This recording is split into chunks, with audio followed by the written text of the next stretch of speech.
Ja, moin zusammen und willkommen in der Rancor-Höhle zu einem neuen Video von mir.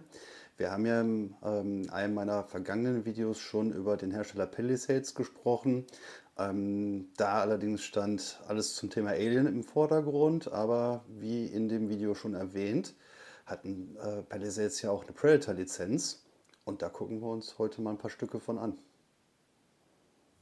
Wenn es blutet, können wir es töten. Ja, und hier haben wir den ersten aus der Serie, die Minibust aus dem ersten Predator-Film. Müsste sogar eins meiner mit der ersten Collectibles überhaupt gewesen sein, die ich mir damals zugelegt habe. Ist teilweise sehr, sehr gut gealtert, was die Details angeht. Jetzt habe ich das erstmal ein bisschen in der Nähe. Gleich kommen natürlich auch noch ein paar 360 Aufnahmen, aber schön mit der Biomaske. Ja, auch eine sehr coole Pose. Hier triumphal den Schädel von, ich glaube, Billy müsste es gewesen sein, der ja leider, wie fast alle auch, das Zeitliche gesegnet haben. Ja, auch hier mit der die Shoulder Cannon an der Seite wirklich sehr, sehr schön gemacht. Da kann man es hier ganz gut sehen, der Biohelm auch an der Stelle. Ja, wirklich ein paar sehr, sehr schöne Details.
Aber es gibt natürlich noch ein ja, kleines Feature an dieser Büste und zwar folgendes.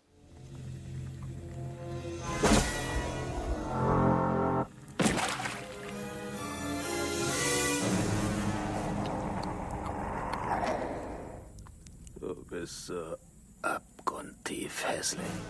Ja, denn dieser Helm hier, der ist abnehmbar, um das ja, zweifelhaft schöne Antlitz des guten intergalaktischen Jägers zu offenbaren.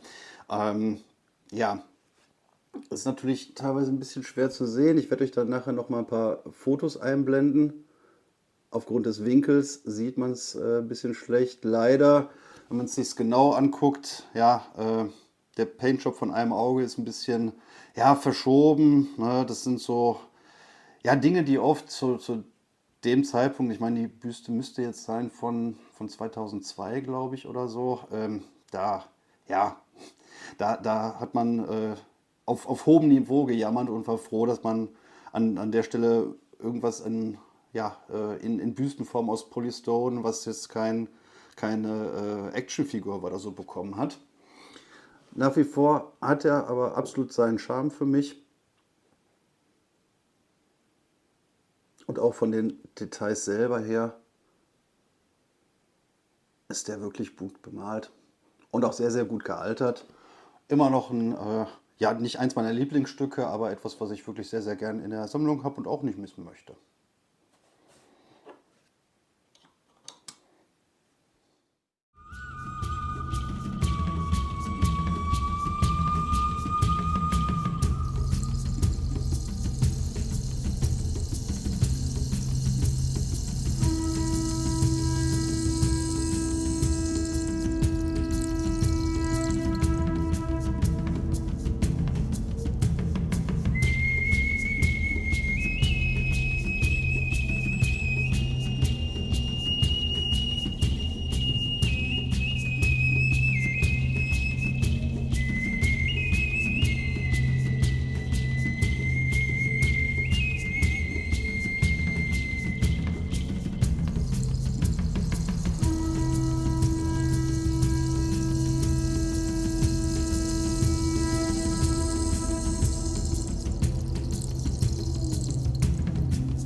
Ja, und so, ich möchte nicht sagen, ja, vielleicht doch ein bisschen naiv und unwissend, wie man seinerzeit war, ähm, wollte ich auch das entsprechende Palisades Gegenstück hiervon haben, und zwar aus dem zweiten Teil.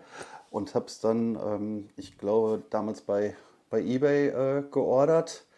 Allerdings musste ich dann halt feststellen, dass es von diesem Hersteller diese Mini-Bust-Serie gibt, aber auch ja, Micro-Busts. Und ja, ähm, was soll ich sagen? Als der Gute dann ankam, habe ich dann ein wenig doof geguckt.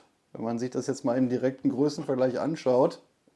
Ja, ich bin halt davon ausgegangen, dass es genau der gleiche Maßstab ist.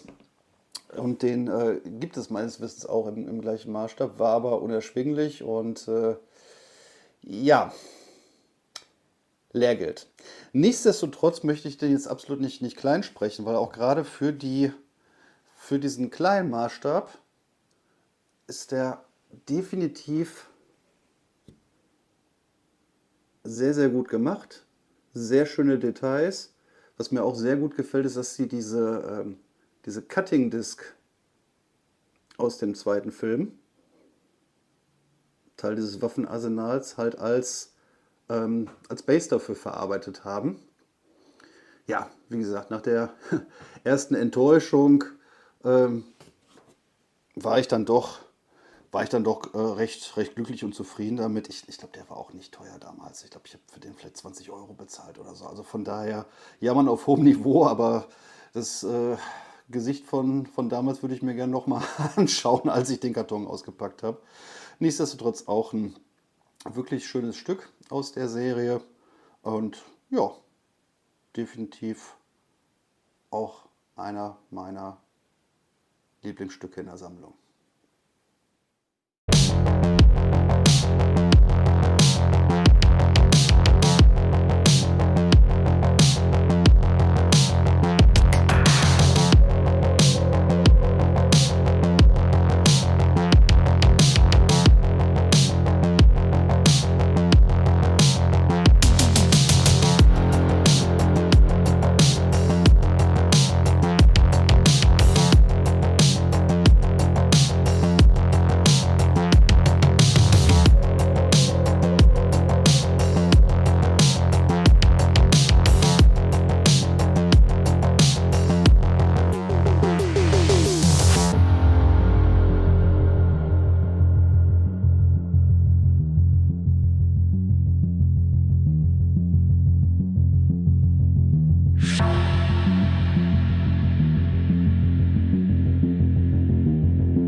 Aber hier ist nun der eigentliche Star von dem heutigen Video. Die sogenannte Predator 2 City Hunter Triumphant Statue. Und zwar in der ja, regulären Ausführung, denn auch da gilt, genau wie bei den Büsten, es gibt diese Variante auch als Micro-Statue, ungefähr nur halb so groß. Ja, und das war schon ein wenig tricky dann damals bei der Suche, genau die Variante dann zu finden, weil ich dann extra penibel auch drauf geachtet habe, nicht für einen überspitzten Kurs dann äh,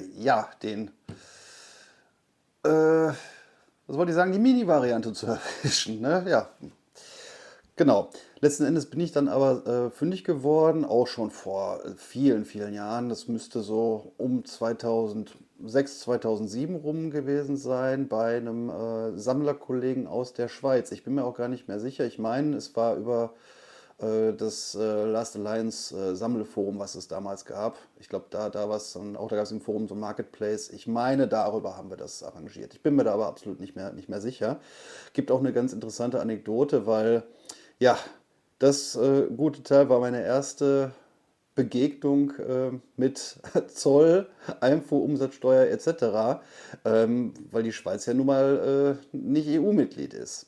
So, und damals war es halt nicht so, dass der Paketzusteller oder wie DHL das heutzutage macht, solche Artikel zu dir nach Hause liefern, sondern und dann eine Gebühr veranschlagen und dann direkt an der Tür kassieren. Nein, du bekommst letzten Endes Post von der zuständigen Postzollstelle, dass da ein Paket mit Sendungsnummer X vorliegt, ne, mit der Bitte, das innerhalb von ein paar Tagen persönlich abzuholen, mit Rechnung und Co. Und ich weiß auch, wie nervös ich damals war, um Gottes Willen, ne? Was erwartet einen da?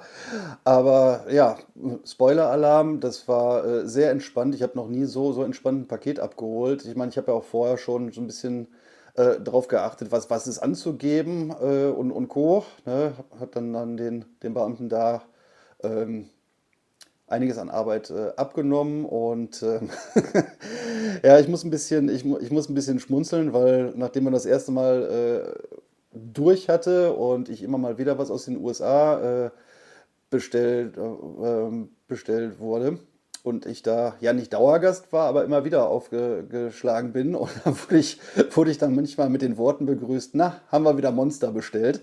Ähm, deswegen, also war auch, wenn es immer ärgerlich ist, natürlich Einfuhrumsatzsteuer zu bezahlen und Co., war es trotzdem immer ein entspanntes Erlebnis. Von daher, ja, wirklich so ein Lernprozess, den man trotzdem irgendwo sehr gerne in Erinnerung behält. Ja, Predator 2, ein für mich unterschätzter Film mit einem herausragenden Danny Glover, den man in der Rolle nicht unbedingt ja, erwartet hat. Ähm, Ich finde nach wie vor, dass er sehr gut gealtert ist. Der ist besser als sein Ruf. Der fängt diese Stimmung total gut ein. Eben wie es schon heißt, das Wort Großstadtdschungel, weg vom Regenwald hin zum ja, Asphaltdschungel. Und das ist einer der Filme, die nur durch entsprechende Bilder auch dieses Gefühl von Hitze, vom Schwitzen, dieses Angespannte transportieren kann. Spontan fällt mir dazu noch Stirb langsam 3 ein, der ja ebenfalls in eine ähnliche Kerbe, was diesen Look angeht. Aber kümmern wir uns um die Statue an sich. Wir sehen hier diese ikonische Szene, wo der Predator, nachdem er ja, Bill Paxton um den Kopf erleichtert hat, das Eastern Columbia Gebäude hochklettert, wo dann hinter auch der Blitz einschlägt. Ne? Vielen ist diese Szene bestimmt noch ein Begriff oder erinnern sich vielleicht noch ein bisschen grob daran. Und gerade mit dieser wuchtigen Base ist das von der ganzen Szenerie her, es ist schon weniger eine Statue, ich würde es schon fast als Diorama ansehen. Allein wenn man hier diese Art Deco, ich glaube Adlerköpfe sind es hier, die sind wirklich sehr schön gemacht.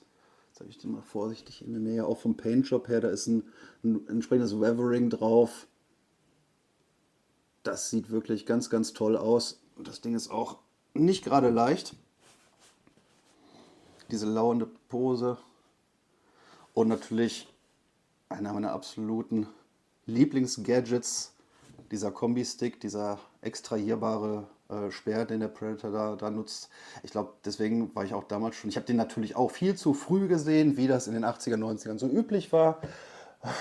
Ich war vielleicht, ich glaube, Predator 2 kam 1990 raus, kurz danach in der Videothek. Ich müsste so 12, 13 gewesen sein, wo ich den erstmal gesehen habe. Aber ja, wie sagt man so schön, hat einem nicht geschadet.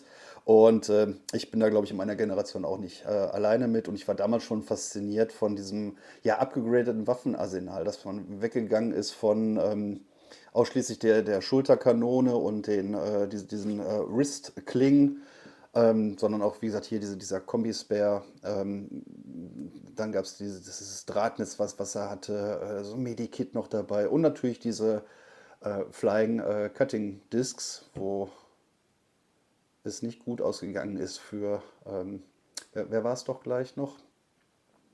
Gary Busey, genau. Da gab es ja diese Schlachthaus-Szene, wo es ihn hinterher zweimal gab. Ja, auf jeden Fall nach wie vor gut gealtert. Teilweise von den Details her, ja, man hätte vielleicht, gerade was die Haut angeht, vielleicht einen glänzenden Farbton nehmen müssen, aber wie gesagt, wir sprechen hier von einem Sammelstück, was jetzt wie viele Jahre auf dem Buckel hat, bestimmt auch 23 Jahre oder so. Und da hat sich halt in diesen ganzen Jahrzehnten einiges getan. Nichtsdestotrotz, allein durch diese ganze Optik mit diesem Gebäudeteil, diesem ikonischen Gebäude und dieser Szene, ist das nach wie vor, also für mich ein Hingucker. Ich weiß nicht, ob es in meiner Top 10 aller Collectibles ist, aber wenn ich eine Top 20 machen würde von allem, dann ist der bestimmt ein heißer Kandidat dafür. Ja, dann gebe ich euch jetzt noch mal ein paar 360-Impressionen. Viel Spaß dabei.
Ja, und das sind meine drei Predator Collectibles aus dem Hause Palisades Toys. Wie gesagt, ein Hersteller, dem man wirklich schon etwas hinterher trauern muss, darf, sollte, aufgrund der Innovation, gerade was die Entwicklung angeht, was die entsprechenden Lizenzen und die Vorreiterrolle angeht.